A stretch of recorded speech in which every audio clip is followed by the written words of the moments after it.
आज आंखें नम है, मन व्यथित है, जुबान निशब्द है, क्योंकि आज का दिन जो दर्द देकर गया है उसे बयां नहीं किया जा सकता। नमस्कार, मैं हूं श्वेता मिश्रा अवस्थी। अहमदाबाद एयरपोर्ट से लंदन तक का सफर दोपहर 1:38 पर शुरू होने वाला था। 9 घंटे 45 मिनट के सफर में कोई अपने परिवार के साथ था, कोई अपने बच्चे के साथ था, कोई काम के सिलसिले में जा रहा था तो कोई अपने बच्चों से मिलने जा रहा था। इन्हीं में से कुछ तो ऐसे थे जो अपने घर जा रहे थे। वक्त होते ही एयर इंडिया की फ्लाइट AI 171 जैसे उड़ान भरती है। महज 2 मिनट बाद अचानक प्लेन तुरंत नीचे आता है और महज कुछ सेकंड के खेल में फ्लाइट में एक बिल्डिंग पर टकराता है और आग का गोला बन जाता है। आग और धुएं का गुबार में नजर कुछ नहीं आता, लेकिन सुनाई देती है लोगों की चीख, जले हुए शव, झुलसे हुए लोग। बेहद दर्द भरे इस हादसे में गुजरात के पूर्व CM विजय रूपाणी का भी निधन हो गया। कुल मिलाकर कहने को कुछ नहीं है, सब निशब्द है।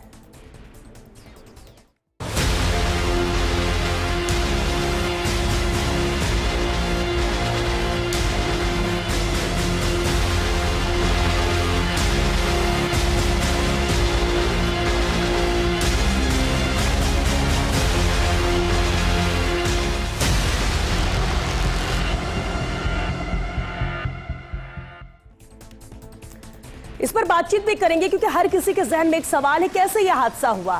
क्योंकि इस तरह के हादसे सालों दशकों बाद है कि जब हिंदुस्तान में हुआ है 1996 के बाद। और सबसे बड़ी बात यह कि इस तरह के हादसों से आम जन के मन में भी भय होता है, डर होता है और हर कोई ये जानना चाहता है कि कैसे यह हादसा हुआ, क्या वजह थी, किसकी लापरवाही थी, क्या एक्शन इसके लेकर होगा। चलिए, बातचीत के लिए हमारे साथ कुछ मेहमान जुड़ गए हैं, उनसे बात करते हैं। हमारे साथ कैप्टन केसरी सिंह जी है, चीफ पायलट हैं। बहुत स्वागत है केसरी सिंह जी आपका। हमारे साथ जियाउद्दीन खान भी लगातार बने हुए सीनियर रिपोर्टर है, जिसकी बारीकी से इस पर चर्चा भी हम करेंगे जिया के साथ। जिया, बहुत स्वागत है आपका भी।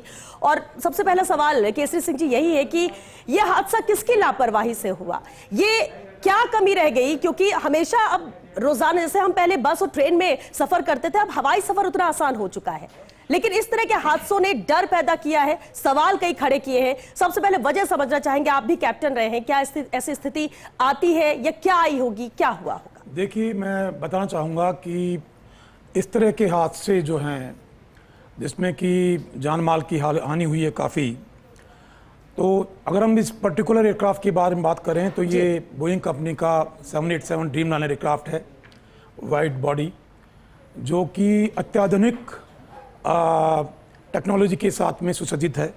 और ये पहला ऐसा इस प्रकार के विमान का ये पहला ऐसा हादसा हुआ है। और एविएशन के अंदर 3 चीज़ें होती है जो कि कारण बनते हैं किसी भी घटना के लिए या एयर क्रैश के लिए, जिसमें कि एक होता है पायलट एरर, दूसरा होता है मौसम का, और तीसरा होता है तकनीकी खराबी। इस जो प्रथम दृष्टया जो देखने को मिल रहा है, जो क्लिप्स मैंने भी देखी हैं, जिसमें कि अहमदाबाद के इंटरनेशनल एयरपोर्ट से, जो कि लगभग 11,500 फीट का रनवे है, तो और वहाँ का अगर मैंने आज वेदर भी देखा था, वहाँ पर लगभग विजिबिलिटी करीबन 6 किलोमीटर थी, जो कि बहुत अच्छी विजिबिलिटी थी। तो मौसम का उसमें कोई नहीं था, हवाएं भी जो थी लाइट विंड्स थी, 6 नॉट्स की विंड्स थी, जो वेदर को हम लोग बिल्कुल खारिज करते हैं। और पायलट का एरर इसलिए नहीं होता है क्योंकि जहाज जो था टेक ऑफ के लिए था, और नॉर्मली जब हम लोग जो हर 6 महीने में, साल भर में जो हमारा रिफ्रेशर कोर्स होता है, उसमें हमारा कोई इमरजेंसीज की बिफोर टेक ऑफ और टेक ऑफ के बाद में अगर कोई इमरजेंसी आ गई है तो उसके लिए हर पायलट को उसके लिए पूर्णतः वो प्रशिक्षित होता है। इसमें अगर आप जो विजुअल देखेंगे, आप जहाज ने टेक ऑफ किया है रनवे 23 से, वहाँ से अहमदाबाद से, और टेक ऑफ करने के बाद देखेंगे आप, तो नॉर्मली हम लोग क्या करते हैं, टेक ऑफ करने के बाद में जो इसके अंडर कैरिज हैं, जो पहिए हैं उसके, उसको हम लोग अंदर करवा लेते हैं। चेकलिस्ट का एक वो है, SOP है वो। इस केस में अगर आप देखेंगे तो पायलट ने अपने जो लैंडिंग गियर्स जो थे उनको उन्होंने अंदर नहीं किया है, वो बाहर ही है, एक्सटेंडेड पोजीशन में है वो। दैट मीन्स पायलट को जस्ट टेक ऑफ के बाद में पता लग गया था कि हमें थ्रस्ट नहीं मिल रही है, तो वो थ्रस्ट नहीं मिलने का कारण इंजन फेलियर हो सकता है। और यहाँ मेरा मानना यह है कि 2-3 संभावनाएं हैं।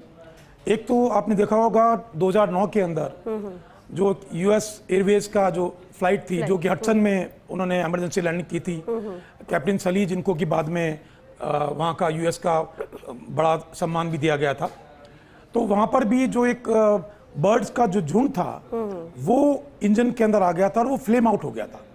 लेकिन यहाँ क्लिप जो देख रहे हैं हम लोग, उसमें फ्लेम आउट का कुछ हमें साइन दिख रहा नहीं है कि इंजन में से कोई आग वगैरह का कुछ हमें दिख रहा नहीं है। तो मेरे हिसाब से मोस्ट प्रोबेबली ये तकनीकी तौर पे फ्यूल का सप्लाई में कुछ मेलफंक्शन हुआ है और उसकी वजह से इंजन दोनों इंजन बंद हो गए हैं और उन्होंने थ्रस्ट देना बंद कर दिया है। और उसके बाद में पायलट के पास में कोई और कोई उसके पास में ऑप्शन रह नहीं जाता है और उसे आगे ही जाकर लैंड करना है। तो यहाँ पर ये बदकिस्मती थी कि यहाँ पर आगे एक रिहायशी इलाका था और वहाँ पर जाकर जहाज क्रैश हो गया। बिल्कुल। लेकिन सर एक और सवाल है, क्योंकि अगर फ्लाइट क्योंकि टेक ऑफ किया और महज 2 मिनट के बाद ही ये हादसा, इसमें पायलट का तो नहीं, लेकिन जब कोई फ्लाइट टेक ऑफ करती है पूरे टेक्निकल उसके हर एक पार्ट, हर एक चीज प्रॉपर उसकी मॉनिटरिंग होती है, चेकिंग होती है और उसके बाद ही उससे जब ओके मिलता है, हरी झंडी मिलती, तब रवाना होती है। ऐसा क्या कभी होता है कि चेक कर लिया हमने, कहा सब कुछ ओके और इसके बाद इस तरह का हादसा हो जाए? देखिए ये मैं आपको बताना चाहूंगा कि ये जहाज जो है डीजीसी के नॉर्म्स होते हैं, मैन्युफैक्चरर्स के भी काफी उनकी मेंटेनेंस के उनके गाइडलाइंस होती हैं उसके अंदर जी। और किसी भी विमान को जब फ्लाइट के लिए क्लियर किया जाता है इंजीनियर के द्वारा तो उसमें ये संभावना नहीं होती है। लेकिन इसी के साथ में अभी एयर इंडिया को आपको पता है कि टाटाज ने इसको टेक ओवर कर लिया है, तो भी ये संभावना है कि इसमें कोई मेलफंक्शन हुआ हो मेंटेनेंस की तरफ से, ये मुझे लगता है कि ये तो एक आगे एक इन्वेस्टिगेशन का विषय है। लेकिन पहले जरूर कह सकता हूं कि एयर इंडिया के अंदर काफी विमानों के अंदर आप देखते रहते हैं आए दिन कोई ना कोई इमरजेंसी लैंडिंग होती रही है, तो उसमें हम कह सकते हैं कि मेंटेनेंस का कोई इशू रहा होगा। और क्योंकि ये विमान जो है 2011 में ये इसमें आया है, एयरलाइंस ने इसको यूज करना शुरू किया है, तो अभी देखना होगा। और ये पहला क्रैश है ये, और इसकी हिस्ट्री भी अगर देखते हैं हम तो हिस्ट्री में भी काफी चीजें हैं। कभी कोई जैसे कि मैंने पहले बताया कि उसमें कॉकपिट के अंदर धुआं हो गया, बैटरी का मेलफंक्शन हो गया, ये कुछ चीजें जो थी वो इसकी हिस्ट्री में देखा गया है। लेकिन इस केस के अंदर तो मैं यही मानता हूं कि पायलट के पास में कोई दूसरा ऑप्शन था नहीं, थ्रस्ट अवेलेबल था नहीं और इंजन कोई पावर डेवलप नहीं कर रहे थे जिससे कि वो अपनी फ्लाइट को सस्टेन कर पाते। बिल्कुल। और सर क्योंकि बोइंग 787 की हम बात कर रहे हैं और ये कोई ऐसा नहीं था कि आधे घंटे 45 मिनट में इस फ्लाइट को लैंड करना हो, लंदन जाना था, इंटरनेशनल फ्लाइट थे, इतने सारे उसमें पैसेंजर्स भी थे, ऐसे में जिम्मेदारी और बढ़ जाती है जब दूरी की फ्लाइट हो। और महज 2 मिनट बाद इसका क्रैश होने की वजह ये भी थी क्योंकि फ्यूल भी फुल था। बिल्कुल। तो इसके अंदर आपको बताऊं कि लगभग 1,26,372 लीटर फ्यूल था इसके अंदर। आप देखेंगे कि जो 9/11 था उसमें भी उन लोगों ने इसको, जो लॉन्ग हॉल फ्लाइट्स थी उसी को उन लोगों ने चूज किया। तो ये इस हादसे में भी जो जानमाल की हानि हुई है उसमें बहुत बड़ा इसका रहा योगदान कि जहाज में फुल फ्यूल था, तो लगभग 1,36,372 लीटर फ्यूल, तो वो तो एक बॉम्ब की तरह काम करेगा वो। बिल्कुल। तो उसका भी इसमें मुझे लगता है कि इसमें कैजुअलिटीज का जो काफी योगदान रहा इसके ज्यादा रहा है इस वजह से भी। बिल्कुल। जियाउद्दीन भी लगातार हमारे साथ बने। जिया, नॉर्मल भी सामान्य तौर पर भी हम जब एयरपोर्ट फ्लाइट इससे जुड़ी खबरें पढ़ते हैं, दिखाते हैं, जानकारी देते हैं, फ्लाइट उड़ान भरने से पहले इसको इमरजेंसी लैंडिंग कराएगी, बहुत सारी चीजें होती है, एक शब्द सुनने में बार बार तकनीकी खामी होगी, तकनीकी खामी की वजह से ऐसा हो। और इस तरह के हादसे ना हम चाहते कि ऐसा दोबारा कभी हो, और या इतिहास में भी जो हुए हैं उस पर भी इसलिए जिक्र करते हैं कि जब जो उस वक्त देखा है उन तस्वीरों को रूह कांप जाती है, और आज की ये तस्वीरें भी कुछ कहने के लिए रह नहीं जाता, शब्द नहीं रह जाते। लेकिन जिया, जांच क्या होती है इनमें, जिम्मेदारी कैसे तय की जाती है, ये भी जरूर समझना होगा, क्योंकि ये कभी बाहर नहीं आता, सामने नहीं आता कि क्या वजह थी, किस वजह से ये हुई, और अगर इस पर जिम्मेदार ये है तो उस पर हमने क्या एक्शन लिया, कुछ नहीं होता है ये। देखिए, सही बात बोली, तकनीकी खामी, मैं भी अब तक ये नहीं समझ पाया तकनीकी खामी, फिर बाद में होता क्या है, तकनीकी खामी किसी भी चीज की नहीं बोल सकते। ऐसा तो नहीं ये शब्द ऐसा है कि सेफ साइड ले लिया, तकनीकी खामी में फिर आगे सवाल क्या होगा? तकनीकी खामी थी, इस वजह से हादसा हो गया, तकनीकी खामी थी, इस वजह से इमरजेंसी लैंडिंग हो गई। क्या तकनीकी खामी थी उसको नहीं बताया जाता, और मेरी नज़र में तो शायद हो सकता है कि मैं गलत भी हो सकता हूँ इस मामले में, लेकिन मैंने अब तक ये नहीं देखा किसी विमान हादसे की विस्तृत जांच रिपोर्ट सार्वजनिक की गई हो जिसमें बताया गया हो कि इस कंपनी की गलती थी, इस पायलट की गलती थी, या इस एटीसी की गलती थी, या एयरपोर्ट अथॉरिटी की, जो भी होता है जिस जिसके जो जिम्मेदार है उनकी गलती उसमें बताई गई हो। लेकिन सबसे अहम चीज़ ये हो जाती है कि इस विमान की जो कंडीशन है, जिस तरह से ये क्रैश हुआ है, उसको देखकर तो यही अंदाज़ा लगाया जा सकता है कि इस विमान में पायलट की दूर दूर तक गलती नहीं थी। क्योंकि श्वेता देखिएगा, पायलट जिस विमान में मौजूद हो कभी वो नहीं चाहेगा कि मैं लापरवाही करूं, मेरे साथ साथ उन यात्रियों की जान भी दांव पे लगे। सबसे पहली बात तो विमान जैसे ही टेक ऑफ होता है, करीब 3500 मीटर का वो रनवे था, पार्किंग से सीधे रनवे पे आता है।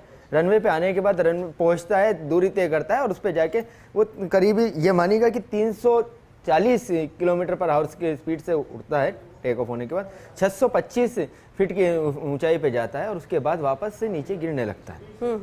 इससे तो यही नजर आता है ना कि उसके अंदर कहीं ना कहीं इंजन फेलियर हो चुका। बर्ड हीटिंग की बात थी तो बर्ड हीटिंग वहां पे नजर नहीं आई। अगर बर्ड हीटिंग होती तो इंजन के अंदर से कुछ धुआं निकलता, आग जलती, कुछ ना कुछ होता, वो बर्ड हीटिंग भी नकारा जा सकता। इसमें सबसे बड़ी गैर जिम्मेदाराना अगर रही होगी वह तो उस तकनीकी टीम की रही होगी जिसने पहले बारीकी से इसको नहीं जांचा। क्योंकि कैसी जी को पता है कि अभी बीच के अंदर कुछ दिनों पहले थ्रेट मिल रही थी तमाम विमानों के अंदर, bomb threat, bomb threat, bomb threat. हम भी पहुंचे थे जयपुर एयरपोर्ट पे, करीब 100 के करीब विमान की लैंडिंग हुई थी इमरजेंसी के अंदर। जब यहाँ पहुंचे तो एक विमान को सिक्योरिटी क्लियरेंस देने के अंदर 3 घंटे लगते थे, हर चीज की बारीकी से जांच की जाती थी। लेकिन आखिरी में आते आते हुआ क्या कि उस एक विमान तो ऐसा था जिसको 15 मिनट में सिक्योरिटी क्लियरेंस दे दिया। तो मतलब लापरवाही तो थी ना करते हुए आपने इस जगह पे आके आज को लापरवाही छोड़ दी। होता क्या है कि वो तकनीकी कर्मचारी आए, उन्होंने देखा हाँ ठीक है, चलो ठीक है ले जाओ। अगर पायलट को ये पता होता विमान में तकनीकी खराबी है तो कई बार विमान ऐसे भी हैं कि जो रनवे पे आते हैं टेक ऑफ होने से पहले ही पायलट उनको रोक देता है, बता देता है कि इसमें तकनीकी खराबी है, डिबोर्डिंग करवाई जाए, फिर उसकी तकनीकी खराबी को दूर की जाती है। तो ये तकनीकी खराबी या इंजन का फेलियर जो भी रहा हो, ये आया है टेक ऑफ होने के बाद। अब पायलट के बाद उसके बाद कोई चारा नहीं था। कभी बहुत रेयर केस में होता है जब विमान के टेक ऑफ होते ही या लैंडिंग होते ही दोनों इंजन फेल हो जाएं। एक इंजन फेल होता तो पायलट फिर भी इसको कंट्रोल कर लेता, काफी हद तक इसको दूर ले जाता। लेकिन सबसे अहम बात ये होती है कि आपने एक चीज और देखा होगा कि तिरची एयरपोर्ट वाला आपको याद हो कि जब इमरजेंसी लैंडिंग करवाई गई थी तो विमान काफी देर तक आसमान में चक्कर काटता रहा। उस चक्कर काटने के पीछे वजह ये होती है कि विमान में जो फ्यूल होता है, एटीएफ जो होता है, उसको किसी हद तक कम किया जाए, क्योंकि ये बारूद का काम करता है, बहुत ही ज्यादा स्फोटक होता है। और यही वजह होती है कि इसमें 9 घंटे की इसकी दूरी थी और करीब इसके अंदर जो बताया जा रहा है 1,30,000 फ्यूल था इसके अंदर। तो वो किस तरह से काम करेगा, वही आग का गोला है जिसके अंदर देख रहे हैं, जिसकी जद में जो आया वो शायद बचना ही मुश्किल है। जी Shweta, basically live bomb, it's like live bomb की तरह काम करेगा वो। और जी इसमें यही मेरा मानना है। लेकिन एक इसमें सबसे अहम बात हो जाती है कि आज दिन तक ऐसी कभी मैंने ये नहीं सुना कि किसी विमान की एक विस्तृत जांच रिपोर्ट आई हो कि इस हादसे के पीछे ये जिम्मेदार क्या देखिए बोइंग 787 पे क्या है? मैं आपको इसमें मैं थोड़ा सा बताऊंगा आपको। जी। जो हमारे यहाँ पर जो हमारे देश में जो नियामक है सिविल एविएशन के लिए वो डीजीसी है, डायरेक्टर जनरल सिविल एविएशन, जो कि मिनिस्ट्री ऑफ सिविल एविएशन के अंडर में काम करता है। अभी तक ये था, कुछ सालों पहले तक वहां पर एयर सेफ्टी डिपार्टमेंट जो उनका था वही इस तरह के इन्वेस्टिगेशन किया करता, जिनके पास में एक्सपर्टीज भी इतनी नहीं होती थी। लेकिन अभी कुछ वर्षों पहले एआईबी का जो कि एक इंडिपेंडेंट बॉडी है जो कि डायरेक्ट मंत्रालय के अधीन है, कार्य करती है, उसका उन्होंने अभी गठन किया है। तो अभी उम्मीद है कि एआईबी जो है एक निष्पक्ष जांच करके बिना किसी उसके, और इस केस के अंदर पर्टिकुलर केस में मुझे लगता है कि जो बोइंग कंपनी है उनकी तरफ से भी इन्वेस्टिगेशन होगा, और जो अमेरिका की जो एफए है वो लोग भी इसके अंदर, क्योंकि पहला बहुत बड़ा हादसा है जिससे कि पूरे विश्व दुनिया के एयरलाइन सेक्टर को पूरा हिला दिया है उसने। तो मुझे लगता है कि इसके अंदर काफ़ी होगा। और इसमें कई, आपका कहना सही है कि वो आम पब्लिक के लिए वो रिपोर्ट्स अवेलेबल नहीं होती है, लेकिन जो पायलट्स होते हैं या जो एविएशन से जुड़े हुए लोग हैं उनके पास में, क्योंकि हमारे पास में अगर हम लोग डीईसी की साइट पे जाएंगे तो आपको सब रिपोर्ट्स मिल जाती हैं नॉर्मली। और जैसे कि मैंने पहले कहा कि 3 ही चीज़ें होती है, जैसे कि आपके सली के केस में भी बात करें हम लोग, तो सली में सबसे पहले उन्होंने पायलट को ही दोषी करार दे दिया था, लिए थे, हाँ। जिसके ऊपर एक मूवी बन चुकी है। होना नहीं चाहिए था वो। हाँ, जिसपे मूवी बन चुकी है। फिर उन्होंने कहा साहब ये तो उन्होंने तो उसके बाद में उसको अमेरिका का हाईएस्ट अवार्ड दिया गया उसको। तो इस तरह से ये मेरा मानना है कि, और ये एक बहुत बड़ा मेरे ख्याल से ये तो जांच का विषय रहेगा कि आगे आने वाले टाइम में क्या होता है, लेकिन मुझे ये है कि तकनीकी तौर पे देखिए इसको मैं कह सकता हूँ। पायलट की अगर बात की जाए तो आप जानते हैं कि एक्सपीरियंस उनका 8200 घंटे उनका टोटल एक्सपीरियंस बताया। सब्रवाल जो मेन मैं आपको बताना चाहूंगा, अभी मैं इस बात की पुष्टि नहीं करूंगा, अभी मैंने मालूम करवाया है, ये हमारे देश के अंदर मिनिस्ट्री ऑफ सिविल एविएशन के अंडर में इग्रुआ है, इंदिरा गांधी राष्ट्रीय उड़ान अकेडमी रायबरेली, वहां पर ये ट्रेनिंग होती है। अभी मैं इसको नहीं बोलूंगा, लेकिन मुझे ऐसा याद है कि ये जब मैं वहां पर चीफ फ्लाइट इंस्ट्रक्टर था 2006 में, तो ये जो पायलट हैं सब्रवाल, तो अभी इसकी मैं पुष्टि नहीं करूंगा, क्योंकि अभी मैंने मालूम करवाया कि ये वही इंसान है कि जिसके मैंने टेस्ट किए थे। तो ये भी चल रहा है। तो मुझे लगता है शायद आज रात तक या कल सुबह तक मेरे पास इन्फॉर्मेशन आ जाएगी। बिल्कुल। आप इस वक्त हमारे साथ कर्नल अनुपम जेटली जी भी जुड़ चुके हैं, विषय विशेषज्ञ हैं। स्वागत है अनुपम जी आपका। अनुपम जी, यह हादसा भारतीय विमानन तंत्र के तकनीकी कमजोरी का ही परिणाम रहा, कैसे मानेंगे इसे? और सवाल अब कई खड़े हो रहे हैं, हम तकनीकी स्तर पर भी बातचीत कर रहे हैं, लेकिन लापरवाही किस लेवल की, किसकी मानते हैं? देखिए, सबसे पहले हमें क्लियर करना होगा अपने मन में कि पायलट की लापरवाही नहीं है जी। जहाज जो है वो रनवे पर टैक्सी करके गया है, रनवे पे उसने अपना टेक ऑफ रन शुरू किया है, उसने फनल से टेक ऑफ किया है 23 रनवे पर, और उसने थ्रस्ट उसकी सही मिल रही है और 630 या 640 फीट तक वो गया है, उसके बाद उसका थ्रस्ट मिलना बंद हुआ है। ये 1-1.5 मिनट की बात है कुल टेक ऑफ के बाद से। और अगर पायलट एकदम से मेड कह रहा है तो बात साफ है कि या तो उसके कंट्रोल सारे जैम है या जहाज के दोनों इंजन फेल हैं, जिससे वो किसी भी हालात में जहाज को नेविगेट नहीं कर पा रहा है। जब आज जहाज को कंट्रोल नहीं कर पा रहा है, उसके कंट्रोल के बाहर है जहाज। अब सवाल ये है कि अगर पायलट की गलती नहीं है, जो इतना समझदार, इतना अनुभवी पायलट है, 8000 से ऊपर घंटे जिसके फ्लाइट के हैं, इंटरनेशनल तकरीबन सारे रूट पे चल चुका है एयर इंडिया के, तो फिर कहाँ गलती है? तो दो चीज हो सकती है। नंबर 1, इंजन फेलियर, जिसमें इंजन फेलियर में ये भी आएगा कि was there a flock of birds, जो कि दोनों इंजन में गए, बहुत rare of the rare cases, और ये केवल वो कंपनी ही बता सकती है जिसकी जिम्मेदारी थी उस समय बर्ड मेनेस को दूर करना रनवे के एरिया से। दूसरी बात, तकनीक, जो इंजीनियर्स हैं, जो टेक्निकल टीम है, क्या उसने बस ये देखा कि जहाज अभी तो फ्लाइट करके दिल्ली से आया है, क्लियरेंस दे देते हैं, क्या दिक्कत है? क्या उनकी जगह लापरवाही हुई है? जी। क्योंकि जहाज अच्छा खासा उड़ता हुआ दिल्ली से आया है, क्या वजह थी कि एकदम से दोनों इंजन फेल? और अगर या कोई और तकनीकी वजह जिसकी वजह से जहाज का कंट्रोल पायलट के हाथ में नहीं रहा, और मेडे के कहने के 12, 15, 20 सेकंड के अंदर जहाज जो है आग के गोले और धुएं के गुब्बार में बदल गया। अब सवाल ये है कि क्या ये सारी असलियत हमारे सामने आ पाएगी? जो बोइंग कंपनी है वो जब अपनी अगर तहकीकात करेगी और उसको तहकीकात का हिस्सा बनाया गया, तो उसकी पूरी कोशिश होगी कि नहीं साहब, जहाज की कोई गलती नहीं थी। अगर जहाज की मेल फंक्शनिंग है तो उसके जहाजों पर बहुत बड़ा प्रश्न चिन्ह है, और बाकी देश उसके जहाज को खरीदने से मना करेंगे जो ड्रीम लाइनर है। हालांकि ड्रीम लाइनर के पहले भी 3-4 केसेस ऐसे हो चुके हैं, और इनके जो एक इंजीनियर थे, सैम, मुझे पूरा नाम याद नहीं आ रहा, उन्होंने CNN में और उन्होंने न्यूयॉर्क टाइम्स में अपनी रिपोर्ट दी थी, अपने बयान दिए थे कि ये जहाज के मैन्युफैक्चरिंग में शॉर्टकट्स लिए गए हैं, और समय के साथ ये जहाज जो है बड़े कैटास्ट्रॉफ में, एक्सीडेंट में बदल सकता है। ये लिखित चीजें हैं न्यूयॉर्क टाइम्स और CNN के मीडिया में, हाउस में जी। उसके बाद उस इंजीनियर को सर्विस से निकाला गया बोइंग। तो अगर ऐसी हालात है कि इसकी शक के घेरे में था, इसकी जो मेंटेनेंस है जहाज की, उसकी हिस्ट्री क्या है बताएगी, या जो कंपनी का इंजीनियर कह रहा है कि भाई ये जहाज इतना भरोसे के काबिल नहीं है। अगर आप देखें तो भूतकाल में भी Nippon all airlines, Japan airlines और लैटम एयरलाइंस, इन 3 में इस जहाज के हादसे हो चुके हैं। तो असलियत क्या है, जब तक ये सामने नहीं आती, वो असलियत सामने आएगी जब ब्लैक बॉक्स और वॉइस रिकॉर्डर मिलेगा, तब पता लगेगा कि क्या पायलट और को पायलट की बात हो रही थी, क्या उसने रिपोर्ट दी, क्या उस समय फ्लाइट डेटा थे, क्या फ्लाइट की बाकी डिटेल्स थे, जो कि वॉइस रिकॉर्डर और ब्लैक बॉक्स ही बता पाएंगे। तब तक हमें शायद इन अटकलों को लगाने से थोड़ा संयम करना पड़ेगा। बिल्कुल, और इंतजार करना चाहिए कि जब ब्लैक बॉक्स मिले तब हकीकत सामने। लेकिन इस बीच क्योंकि हम चर्चा करें, लेकिन ये तस्वीरें भी दिखा रहे हैं।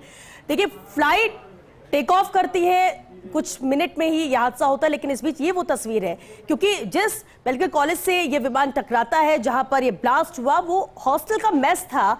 वहां पर आप देख सकते हैं तस्वीरें, कैसे थालियां लगी हुई है, खाना परोसा हुआ है। कई स्टूडेंट्स थे जो लंच के वक्त में आए थे हॉस्टल की, यहाँ पर लंच करके फिर हम निकलेंगे। 3 लोगों की मौत की पुष्टि हुई है, हालांकि अभी और तस्वीर और आंकड़े भी सामने नहीं आए, लेकिन 41 घायल बताए जा रहे हैं स्टूडेंट्स, जो कि मेडिकल स्टूडेंट्स थे, और 3 की मौत हुई है। लेकिन सवाल ये कि इनकी भी क्या गलती थी, किसी की क्या गलती थी, और इन मौतों का आखिर जिम्मेदार कौन होगा? बेमौत मारे गए हैं ये सभी, जो आंकड़े लगातार नजर आ रहे हैं, बढ़ते जा रहे हैं। हालांकि 41 लोग गंभीर भी बताए जा रहे हैं, जो कि मेडिकल स्टूडेंट्स थे।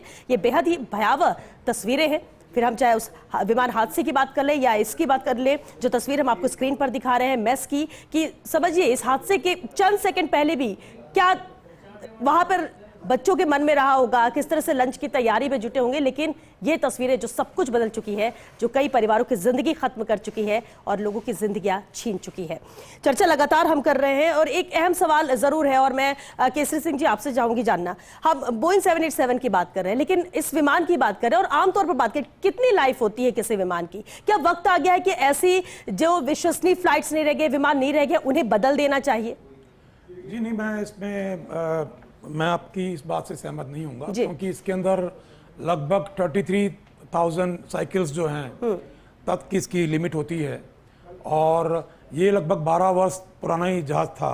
जो इसकी लाइफ कितनी होती है वैसे? इसकी लाइफ जो साइकिल्स पे डिपेंड करती है, जो इसके जहाज में जो वेरियस कंपोनेंट्स होते हैं, उन कंपोनेंट के आधार पर उसकी लाइफ होती है कि एक पर्टिकुलर या तो कैलेंडर पीरियड होता है, या जहाज की उड़ान घंटों के साथ में उसका ये होता है कि आप इतने घंटे के बाद में फलां कंपोनेंट जो है वो बदल दिया जाता है।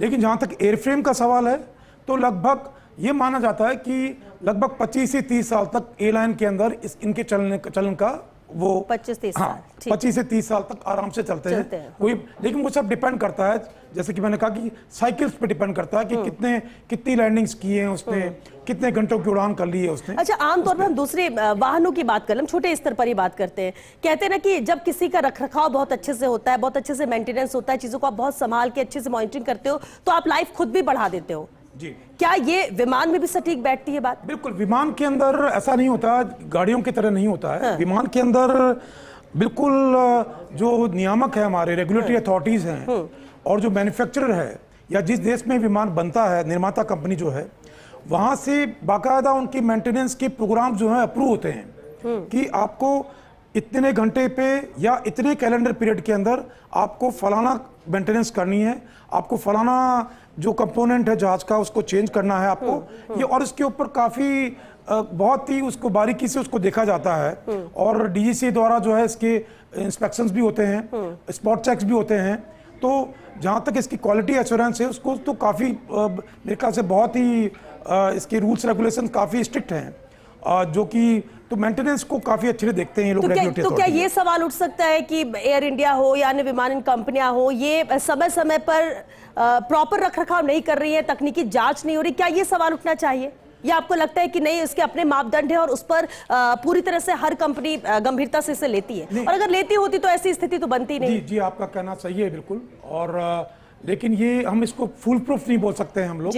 यहाँ पर भी एक इन्वेस्टिगेशन का ये विषय है कि, और मुझे लगता है कि इन्वेस्टिगेशन में सब कुछ साफ होगा कि कहाँ पर चूक हुई है मेंटेनेंस की। इसमें तो कोई दोहराए नहीं है कि मेंटेनेंस की बहुत बड़ी चूक हुई है इसके अंदर, चाहे वो फ्यूल सप्लाई इंजन को नहीं मिल पा रही हो, चाहे वो इंजन के कंट्रोल्स में कोई अड़चन हुई हो, लेकिन तो मुझे ऐसा लगता है कि ये सब कुछ होगा। और दूसरा ये कहना चाहूँगा, क्योंकि इसकी 2011 में ही पहली इसकी टेस्ट फ्लाइट की गई थी और 2013 में, जैसे कि मैंने पहले भी बताया आपको, 2013 में एफए ने इसकी पूरी फ्लीट को ग्राउंड कर दिया था। उन्होंने ये कहते हुए कर दिया, जो आपका सवाल है कि बोइंग जो है इसका क्वालिटी एश्योरेंस सिस्टम जो है वो ठीक नहीं है। आप जो आपने बात कही है उसी बात पे बोल रहा हूं मैं कि उन्होंने उसमें खामियां देखी उसके अंदर, और उसके बाद में उन खामियों को दूर किया गया और उसकी वजह से इसका जो प्रोडक्शन है वो भी डिले हुआ। जो जिन एयरलाइंस को जहाज की डिलीवरी देनी थी वो भी काफी डिले हुई और उसका बोइंग कंपनी को करोड़ों रुपए का हर्जाना भी भरना पड़ा। तो ये आपका कहना सही है कि और इसमें भी, इसके अंदर भी यही हुआ है कि तकनीकी तौर पे बहुत बड़ा कहीं पर खामी हुई है। और तकनीकी में दो चीजें हैं, या तो एयरलाइन की जो मेंटेनेंस जो है उसकी किसी मेंटेनेंस की कोई त्रुटि हुई है, या फिर मैन्युफैक्चरिंग डिफेक्ट, क्योंकि भी जहाज को आए हुए ज्यादा समय नहीं हुआ है, 12 वर्ष ही हुए हैं, लगभग 12 से 14-15 साल हुए हैं। तो हो सकता है कि एक बहुत बड़ा कोई मैन्युफैक्चरिंग डिफेक्ट हो, कोई फ्यूल सप्लाई या कोई इंजन कंट्रोल्स का जो केबल्स हैं, या कहीं ना कहीं ऐसी कोई खामी है जो कि इन्वेस्टिगेशन में सामने आएगा। बिल्कुल, कैप्टन केसरी सिंह जी बने रहे हमारे साथ, कर्नल अनुपम जेटली जी बने, जियाउद्दीन भी हमारे साथ सहयोगी बने हुए हैं। एक छोटा सा ब्रेक लिया रुकेंगे, लेकिन ब्रेक के बाद भी वो तमाम अहम सवाल जो आपके जहन में आ रहा है वो हम जानने की कोशिश करेंगे। हालांकि इंतजार जरूर है कि ब्लैक बॉक्स मिल जाए, उसके बाद हकीकत सामने आएगी। लेकिन भले ही आप कितना अपने आप को समझाएं कि कयास लगाने से कुछ नहीं होगा, इंतजार करिए, लेकिन फिर भी दिमाग में, जहन में चीजें घूम रही कि आखिर ये हुआ तो क्यों हुआ, किसकी लापरवाही से हुआ। आप हमारे साथ बने रहिए, एक छोटे से ब्रेक के लिए रुकेंगे, जल्द लौटेंगे।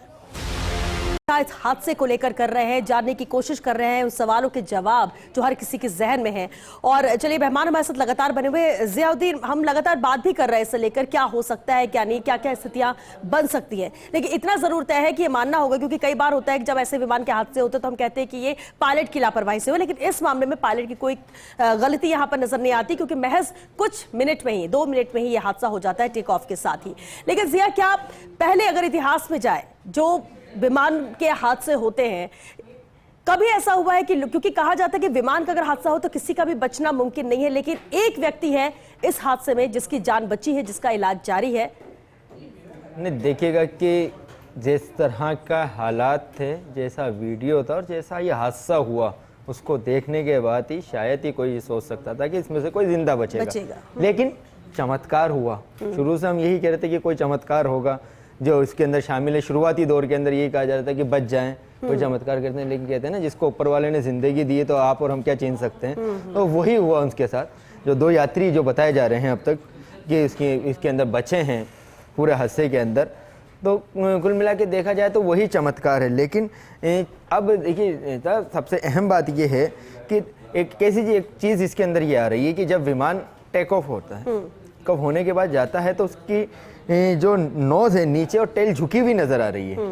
क्या ये हेवी लोड की वजह से नहीं हुआ कि कहीं इसमें होता है कि क्योंकि इंटरनेशनल फ्लाइट है, इसमें लोड ज़्यादा हो जाता है, क्या ये वजह भी एक सामने आ सकती है, या फिर गर्मी की वजह से जो फ्यूल सप्लाई है उसके ऊपर कुछ फर्क पड़ता हो? इसमें जो जहाज की जो परफॉर्मेंस है, स्पेशली टेक ऑफ परफॉर्मेंस है, वो बिल्कुल सही है आपका कहना कि गर्मी की वजह से भी उसकी जो परफॉर्मेंस पे उसमें काफ़ी फ़र्क पड़ता है। लेकिन आज का जब ये जिस वक्त ये हादसा हुआ, उस वक्त की जो मौसम की जो रिपोर्ट मैं देख रहा था, तो उस वक्त लगभग जो विजिबिलिटी थी वो 6 किलोमीटर्स थी। विंड्स जो थी वेस्टर्ली थी 6 नॉट्स, जो कि मेरे ख्याल से काफ़ी लाइट थी। और जो टेम्परेचर था वो 38। तो टेम्परेचर मैं इससे मैं नहीं मानूंगा कि टेम्परेचर तो 38 था, काफ़ी कोई ज़्यादा नहीं था टेम्परेचर।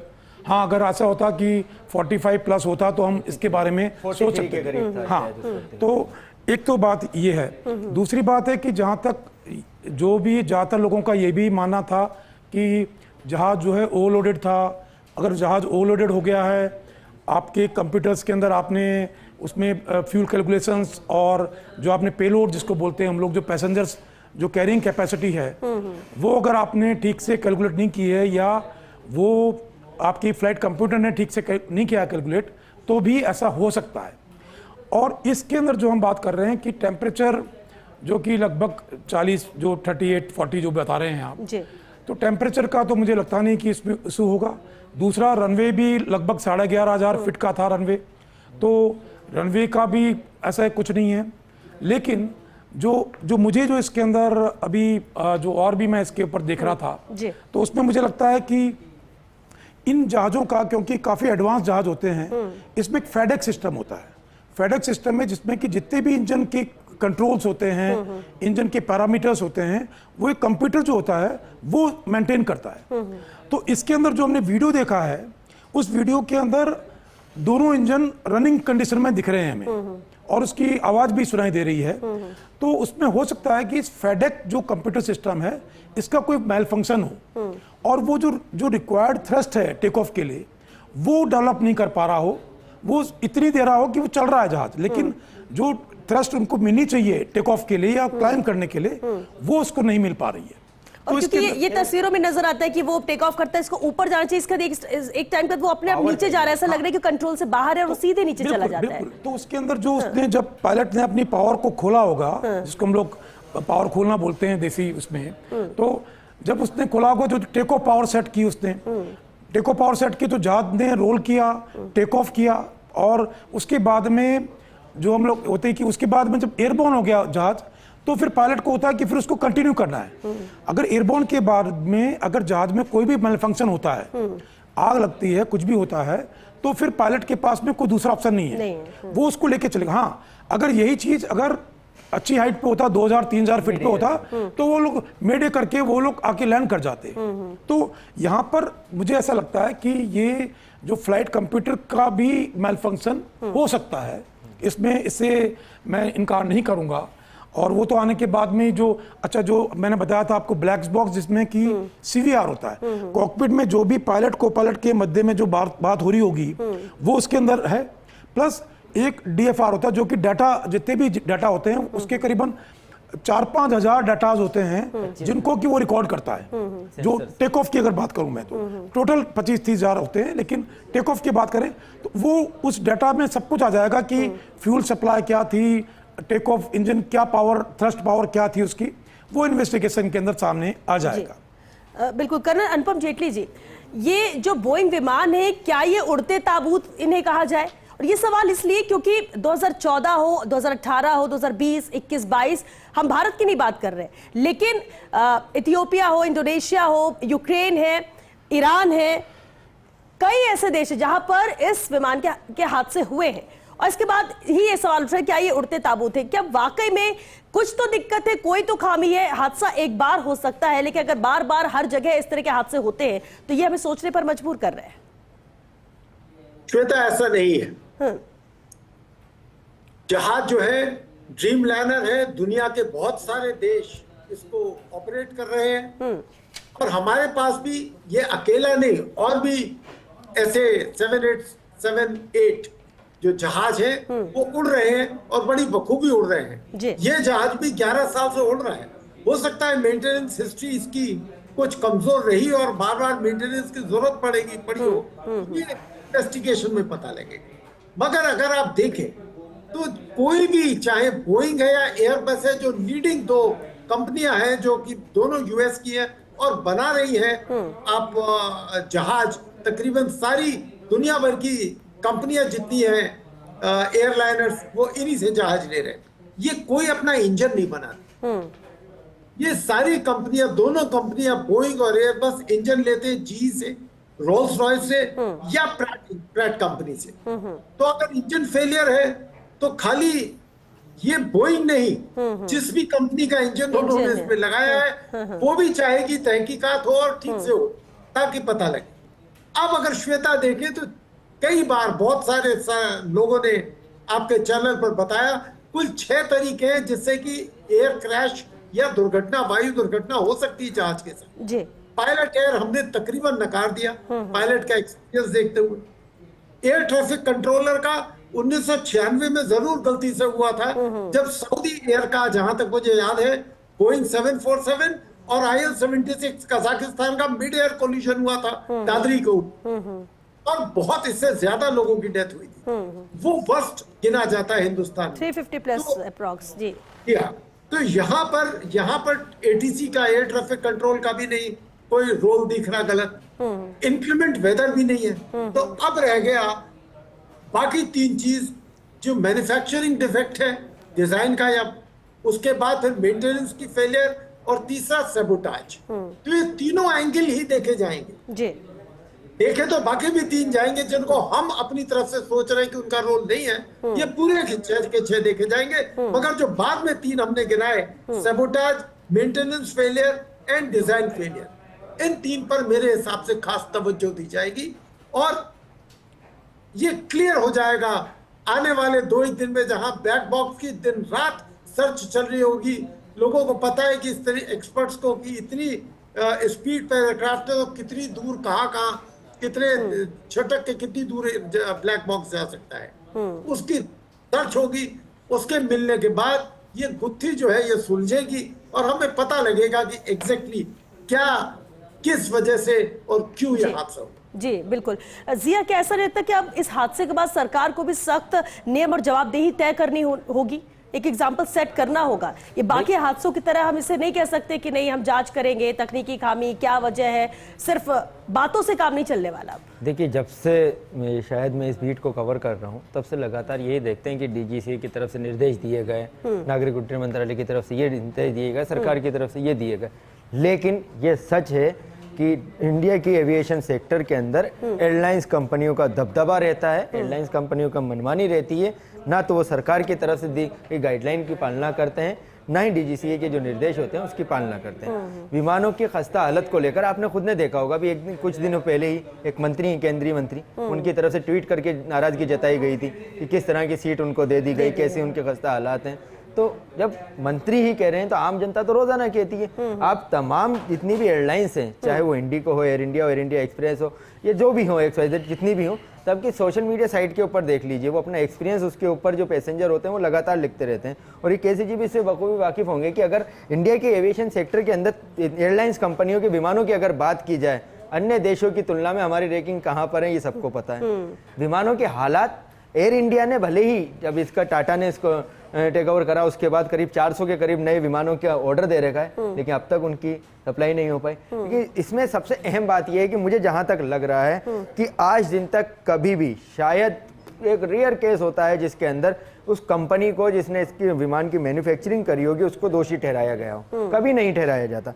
इसमें कोई ना कोई ऐसा पॉइंट घुमा के लाया जाएगा जिसमें एयरलाइंस कंपनी भी बचे रहे और जिस कंपनी की मैन्युफैक्चरिंग इस विमान ने की है, विमान को जिसने बनाया वो भी बचा रहे, या तो इसके अंदर कोई ना कोई तकनीकी चीज ऐसी डाल दी जाएगी कि जांच उलझ के रह जाएगी, सामने नहीं आ पाएगी, साख किसी की भी खराब नहीं होगी और कुछ दिनों बाद होगा कि आदमी इस हादसे को भूल जाएंगे। लेकिन इस मामले के अंदर सरकार को गंभीरता लेनी चाहिए, दोषी जो भी हैं उनके खिलाफ कार्रवाई होना चाहिए। मैंने पहले भी कहा, जो बात आई थी कि 1 करोड़ का मुआवजा दे दिया, कहते हैं ना कि जिसका सब कुछ चला गया उसके लिए पैसा किस काम का, तो मुआवजे की बात नहीं, इंसाफ होना चाहिए था यहाँ पे। और अब तक जो दोषी हैं प्राथमिक तौर पर उनको कार्रवाई तो करना चाहिए थी, चाहे वो तकनीकी कर्मचारी हो या उनके हेड हो जिन्होंने इसका फिटनेस देखी हो कि इसमें कोई किसी तरह से कोई परेशानी नहीं है, कोई दिक्कत नहीं है। क्योंकि टेक ऑफ होने से पहले जो एयरलाइंस कंपनी होती है उसकी एक तकनीकी टीम होती है, वो पूरी इसकी चेक करती है, वो कहती है कि नहीं कुछ भी नहीं है, ओके है, जो टेक ऑफ कर सकते हैं। अब उसकी नहीं जिम्मेदारी तो किसी की तय करो ना, एयरलाइंस भी जिम्मेदारी नहीं ले रही, कंपनी भी जिम्मेदारी नहीं ले रही, एयरपोर्ट अथॉरिटी तो लेने वाले ही नहीं है। अगर बर्ड हीटिंग हुई है तो उसके लिए जिम्मेदार वो एयरपोर्ट प्रबंधन है जिसके पास उसकी जिम्मेदारी है। बर्ड हीटिंग होती है तो उसको आसपास से मतलब उसको रखना पड़ता है, लेकिन वो नहीं कर पा रहे। जयपुर एयरपोर्ट के कमोबेश हालात वही है, अहमदाबाद एयरपोर्ट के कमोबेश हालात वही हैं। तो जिम्मेदारी किसकी तय होगी और कब तक तय होगी ये बताना चाहिए, तभी उन लोगों को इंसाफ मिल पाएगा जो इस हादसे के अंदर मौत का शिकार हों। बिल्कुल। अनुपम जेटली जी, क्या इस हादसे के बाद एयर इंडिया की हम कहें कि ब्रांड छवि इससे प्रभावित होगी या आपको लगता है इससे कोई फर्क नहीं पड़ेगा? अनफॉर्चुनेटली दुखद बात है, मगर सत्य है इस देश में, जो अभी प्रवक्ता भी कह रहे थे कि कंपनी पर कोई फर्क नहीं पड़ता, टेम्पररी है, अस्थायी तौर पर कुछ दिन छीछा लेदर होगी, होगी मीडिया में, उसके बाद सब भूल जाएंगे।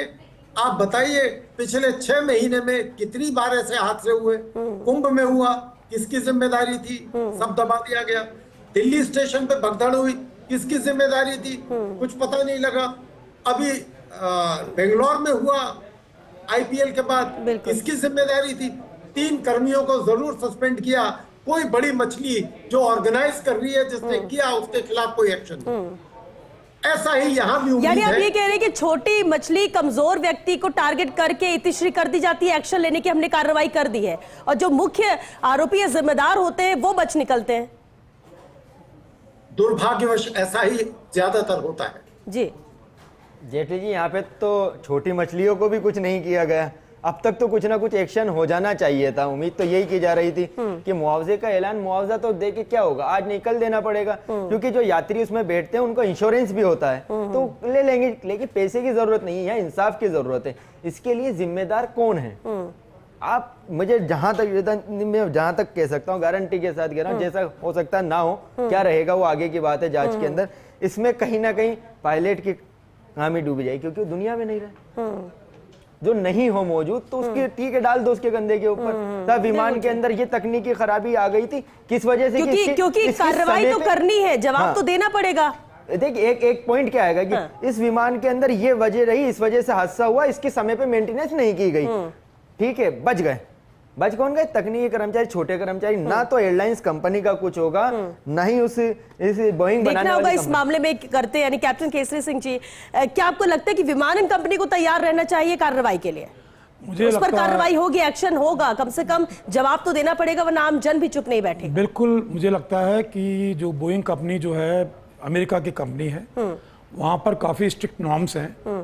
तो वहाँ पर FAA जो है, जो वहाँ की रेगुलेटरी अथॉरिटी है, वो बोइंग की भी इस अहमदाबाद के जो क्रैश हुआ है, इसके सारे पहलुओं को देखते हुए वो लोग भी इसकी जांच करेंगे। और जहाँ तक मेरा सवाल है, जैसे कि आपने मुझे कहा कि बोइंग का जो रिकॉर्ड है, तो अभी तक जो है लगभग 1189 एयरक्राफ्ट जो हैं वो अभी ये चल रहे हैं, सेम 7 पूरे विश्व के अंदर इनकी उड़ानें हो रही हैं लगातार। और काफ़ी अत्याधुनिक तकनीक से लैस है ये जहाज जी। लेकिन एक, जैसे कि अभी जो कर्नल साहब बता रहे थे, मैं उन्हीं की बात को ऐड करूंगा कि एक अभी जो प्रेस कॉन्फ्रेंस हुई थी, उस इंजीनियर ने ये भी कहा था कि साहब ये जो जहाज है ये it's like a ticking time bomb. तो अगर जब उसका जो ये जो स्टेटमेंट उसने दिया है, तो इसमें इस संभावना से भी इनकार नहीं किया जा सकता है कि मैन्युफैक्चरिंग का कोई बहुत बड़ा इसके अंदर डिफेक्ट हो, जो कि अभी तक सामने नहीं आया है। और दूसरा, मैं आपको अभी बता देना चाहता हूं, जो यहाँ पर हिंदुस्तान के अंदर जो मेंटेनेंस का जो है जी, आपको बताना चाहूंगा कि 2021 के अंदर जो बॉम्बे में बैले लैंडिंग हुई थी, उसको मैं ही पायलट था मैं, और उसमें जो कि पूरा व्हील ही निकल गया था जहाज, जो कि मैंने USA में भी मालूम किया, मैंने दूसरी जगह में मालूम किया, कभी ऐसा नहीं हुआ कि किसी जहाज का व्हील असेंबली पूरी गिर गई हो। लेकिन यहाँ पर हुआ, तो उसमें मेंटेनेंस का ही दोष है, न तो उस कंपनी पे कुछ कार्रवाई हुई जैसे आप बता रहे हैं, न कुछ और हुआ, सब चल रहा है। क्योंकि मैं तो इसलिए बता रहा हूं, मैंने कभी नहीं सुना कि किसी कंपनी या एयरलाइंस कंपनी पे इतना बड़ा कुछ हुआ। देखते हैं कि इस हादसे को लेकर कितनी गंभीरता बरती जाती है और किस तरह से तह तक जांच की जाती है, कैसे दोषियों पर एक्शन लिया जाता है, क्योंकि वक्त खत्म हो चुका है। बहुत शुक्रिया आप सभी का इस चर्चा में शामिल होने के लिए, कैप्टन केसरी सिंह जी, कर्नल अनुपम जेटली जी और जियाउद्दीन, बहुत शुक्रिया। लेकिन देखिए, हादसा हुआ, हम कहते हैं कि जब कोई हादसा होता है, 1 या 2 व्यक्ति की जान जाती है, तब भी बहुत दुख होता है कि किसी के घर का चिराग बुझ गया है। लेकिन यहाँ जब एक साथ जब 240 लोगों की हम बात करते हैं, तो यहाँ सिर्फ किसी के घर का चिराग नहीं बुझा है, पूरा का पूरा परिवार भी खत्म हुआ है। कई ऐसे लोग थे, कोई अपने बेटे के साथ था, कोई अपनी माँ के साथ था, कोई पति पत्नी बच्चे परिवार सब समेत थे, सब खत्म हो गया है। आप उसे ठीक है मुआवजा दे रहे हैं, आप फौरी तौर पर फाइनेंशियली मदद करने की कोशिश कर रहे हैं, लेकिन सवाल पूरा देश, पूरा विश्व जानना चाहता है कि आखिर गलती किसकी थी, लापरवाही किसकी की थी, क्या गंभीरता से जांच की जाएगी, क्या तह तक पहुंचा जाएगा, और वाकई में अगर विमानन कंपनी की गलती है, लापरवाही है, तो क्या उस पर कोई बड़ा एक्शन लिया जाएगा? क्योंकि एक्शन, कार्रवाई सख्त होनी चाहिए। सिर्फ नाम मात्र के लिए इतिश्री नहीं करना है कि 1-2 को बलि का बकरा बनाया और इसके बाद ये मामला खत्म हो गया, क्योंकि अगर आगे के लिए आगाह रहना है तो तह तक जाना होगा, और जिसकी भी गलती है, जो भी खामी की वजह से हादसा हुआ है, उस पर कार्रवाई होनी चाहिए। तभी हम आने वाले वक्त के लिए ऐसे हादसे रोक सकते हैं, वरना आज जो हुआ है वो ना चाहकर भी आने वाले वक्त में, भविष्य में कभी भी हो सकता है, अगर आज हमने इसे गंभीरता से नहीं लिया तो। फिलहाल हमें दीजिए इजाजत, नमस्कार।